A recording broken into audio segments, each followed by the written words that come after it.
안녕하세요. 오늘은 2025년 6월 27일. 그 스냅 주가가 하루 만에 6% 넘게 확 뛰었잖아요. 이 현상에 대해서 저희가 받은 분석 자료들을 가지고 한번 제대로 파헤쳐 보려고 합니다. 네, 안녕하세요. 갑자기 왜 이렇게 올랐는지, 또 스냅의 현재 상황은 어떤지, 앞으로는 또 어떨지 핵심만 좀 짚어보죠. 좋습니다. 자료를 보니까 단기적인 급등 이면에 여러 요인이 있는 것 같더라고요. 맞아요. 보내주신 자료들이 뭐 최근 주가 흐름부터 실적, 또 시장 평가는 좀 엇갈리던데 그런 것까지 잘 담고 있더군요. 이 단기적인 움직임 뒤에 숨은 이야기들, 그리고 좀 더 길게 봐야 할 부분들 같이 살펴보겠습니다. 네, 바로 본론으로 가볼까요? 제일 궁금한 건 역시 왜 갑자기 6%나 올랐냐는 거죠. 어떤 분석가들 이야기가 나왔다고요? 아, 네. 그 에즈워더 리서치 같은 곳에서요. 2분기 실적 전망치 있잖아요. 시장 기대치. 이게 너무 낮다. 이런 의견을 냈어요. 아, 시장이 너무 보수적으로 보고 있다. 그렇죠. 그러니까 실제로는 더 잘 나올 수 있다. 뭐랄까 실적 서프라이즈 가능성이 있다. 이렇게 본 거죠. 아하, 기대치가 낮으니까 넘기 쉽겠네. 그럼 주가 오르겠지. 뭐 이런 심리가 작용했군요. 근데 스냅이 실제로 과거에도 예상을 좀 잘 뛰어넘었나요? 네, 그게 중요해요. 자료 보니까 최근 8분기 내내 시장 예상치를 웃도내는 실적을 냈더라고요. 와, 8분기 연속이요? 꽤 꾸준했네요. 네, 그러니까 투자자들 사이에서는 이번에도 잘하겠는데? 하는 그런 믿음 같은 게 좀 생긴 거죠. 낮은 기대치를 넘어설 거다 이런 예측이 퍼지면서 이제 매수세가 몰리고 거래량도 확 늘어난 거고요. 음, 기대감만으로는 계속 가기 어려울 텐데 실제 스냅 요즘 성적표는 좀 어떤가요? 진짜 회사가 크고 있는 건 맞아요? 네, 그 부분을 봐야죠. 2025년 1분기 실적을 좀 뜯어보면요. 매출이 13억 6천만 달러. 이게 작년 같은 기간보다 한 14% 늘어난 거예요. 오, 14%면 괜찮은데요? 네, 그리고 중요한 게 또 DAU, 그러니까 매일 앱 쓰는 사람 수. 이것도 4억 6천만 명으로 9% 늘었어요. 아, 사용자도 늘고 매출도 늘고. 근데 어디서 봤는데 아직 적자라고요? 아, 네, 맞아요. 그게 좀 아쉬운 점이죠.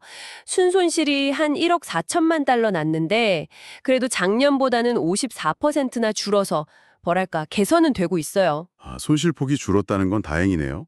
근데 그건 조정된 수치 기준이죠? 그렇죠.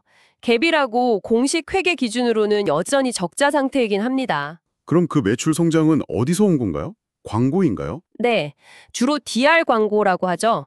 직접 반응형 광고. 뭐 클릭하면 바로 구매나 앱 설치로 넘어가는 거요.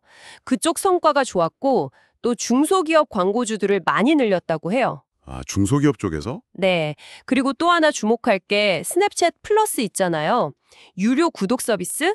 이게 구독자가 벌써 1,500만 명이 넘었대요. 연 매출로 따지면 한 6억 달러 규모. 와, 구독 서비스가 그렇게 컸어요? 네, 단순 광고 회사가 아니라 구독 모델도 이제 꽤 자리를 잡아가고 있는 거죠. 전체 광고주 수도 1년 만에 60%나 늘었고요. 듣고 보니 그냥 소셜 미디어 앱이 아니라 기술 회사로 뭔가 변신하려는 느낌도 있네요. AR, 증강현실 계속 투자하고 AI 도구도 넣고 또 10대들 많이 쓰는 사턴 앱 그것도 인수했다면서요. 중요한 포인트입니다. 특히 AR은 스냅이 계속 미는 분야잖아요. 미래 먹거리로요. 2026년에는 6세대 AR 안경까지 내놓겠다고 발표했으니까요. 6세대요? 와. 네. 당장 돈 버는 것도 중요하지만 이런 미래 기술 투자가 장기적인 성장 가능성을 보여주는 거죠. 하긴 근데 뭐든 위험 요인은 있겠죠. 자료들 보니까 마냥 장밋빛은 아니던데요. 당연하죠. 아까 말씀드린 대로 갭 기준 적자. 이게 제일 큰 부담이고요. 또 브랜드 광고 쪽은 아무래도 미국 경기나 뭐 틱톡 같은 경쟁사들 때문에 성장이 좀 둔화될 수 있다. 이런 걱정도 있고요. 경쟁이 치열하니까. 그렇죠. 그리고 주가 수준도 좀 봐야 하는데 FCF 기준 PER이라는 게 있거든요. 이게 기업이 버는 현금 대비 주가가 얼마나 되냐는 건데 46배가 넘는다. 뭐 이런 분석이 있어요. 좀 비싸다는 얘기죠. 아, 46배면 좀 높은 편이가 보네요. 그럼 시장 전문가들은 대체로 어떻게 보고 있나요? 의견이 좀 갈리는 것 같던데요. 네, 딱 갈려요. 일부는 뭐 실적 좋아지고 AR 같은 거 기대된다면서 목표 주가를 17달러까지 올리기도 했는데 근데 다수 분석가들은 여전히 보유, 홀드 의견이에요. 좀 신중한 거죠. 아직은 좀 지켜보자. 네, 단기적으로 실적 발표 기대감은 있는데 매출 성장률이 아직 한 8에서 14% 수준이고 확실하게 흑자로 돌아선 걸 보여줘야 한다. 뭐 이런 거죠.